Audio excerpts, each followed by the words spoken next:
All right, you guys, what is happening? It is Bill back at the Wall of Tools, and today we are talking about something that's a little bit unusual. It is the Duracell PowerBlock 500 gasless generator is what they call it.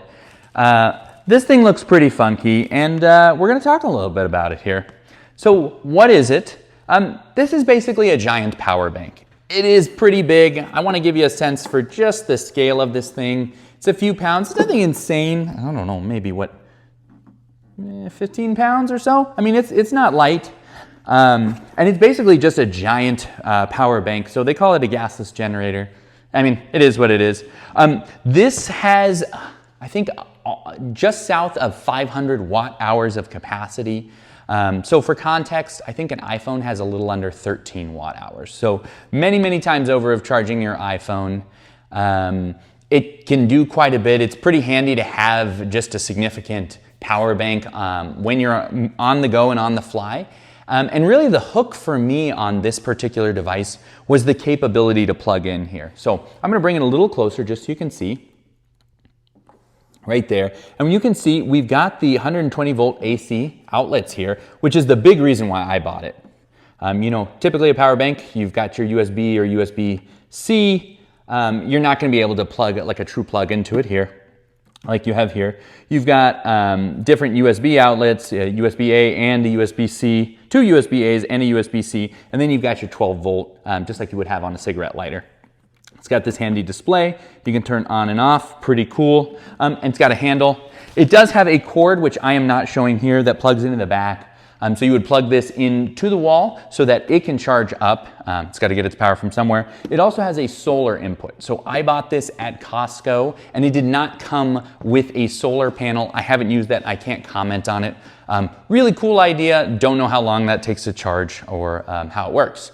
Okay, so a couple things that I love about this. This is a big honkin' power bank. So if you are at the beach, if you are camping, doing something like that, anything where you're accustomed to using a power bank in order to charge your devices, this is gonna be the big boy on the block. I won't say it's an unlimited amount of power, but obviously, I mean, you can do the math. What is it, 500 divided by 13? That's quite a few charges of an iPhone. Definitely plug in your lantern all night. Could run a computer off it, no problem. It's pretty darn cool. Again, so for me, the hook was these AC outlets. So just like a regular plug, like you'd have in your garage. I thought that would be so cool to be able to have a plug wherever I needed and not worry about extension cords, not worry about what was going on. And I will say for the most part, it has lived up to that bill. But one thing I genuinely do not like is that this battery can only take so much. So like a simplistic consumer, I plug something in and I just expect it to work. I'm not really thinking about what's going on under the hood.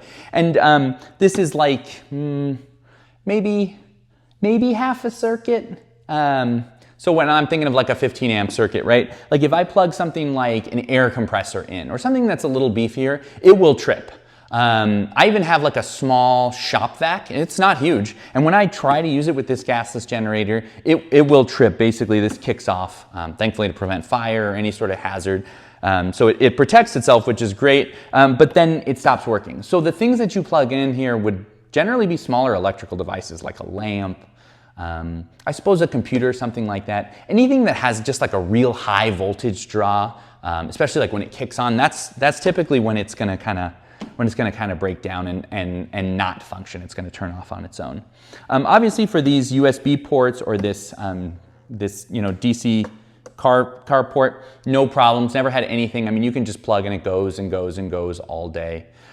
When it's charging, it does have a little fan. You can see the vents right here and right here. It's nothing crazy. It's not too loud. I wouldn't knock it at all. But you can definitely hear it working, and it sounds like kind of a serious device. I would give this probably like a B. So it's not completely useless. It definitely gets used all the time. It's really handy to have, especially you're out by a campfire, you want to have devices and you don't want to deal with those little power banks, something like that. Camping again, pretty cool. But again, there are really limited applications for these plugs.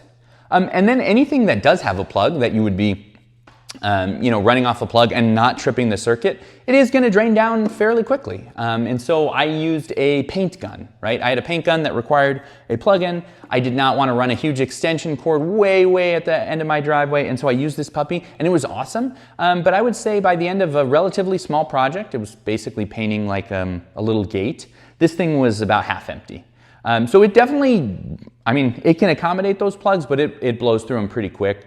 And then at the end of the day, it's a power bank, right? Like, it's cool, but it's not that cool. I will say too, I didn't realize this when I purchased it. It sounds kind of silly, but you actually have to turn these ports on. So if you see here, I'm gonna bring it up a little closer here. These ports down here are off. They actually do not provide power until I push that button. A little LED right there in the button turns on, and then these ports are live. And so I imagine that is to protect the battery and keep it from running constantly. But again, it's not something you can just leave something in the garage plugged in and expect it to work. You actually have to actively turn this on in order for these ports to be live. And so again, it's a much more active thing. If you had something sitting in the garage far from a power outlet, want to make sure it's got access to power, no problem. This actually isn't going to do the job because it's going to require you to turn it on before that device then powers on. Cool item. The other thing I will say is I think it was kind of expensive. I got it at Costco, and I want to say it was maybe like 400 bucks. Like, it was not a trivial expense, and so that's another thing to think about. If you're just like, man, it would be cool to have an extra power bank, I'd get a bunch of little ones and charge my phone that way. If you have a specific need, something that you really need AC for, then I might recommend purchasing this. But to me, for $400 or $500, you can't run anything, and it has about half a kilowatt hour of battery. I say skip it, so I give it a B. Yeah, really love to know what you guys think. I know there are a ton of these on the market, and it is possible that the Duracell one, though not terrible, just isn't the best one. Definitely be curious to hear if other brands or sizes you found value there. But other than that, thanks for listening, and I'll talk to you tomorrow. Bye-bye, guys.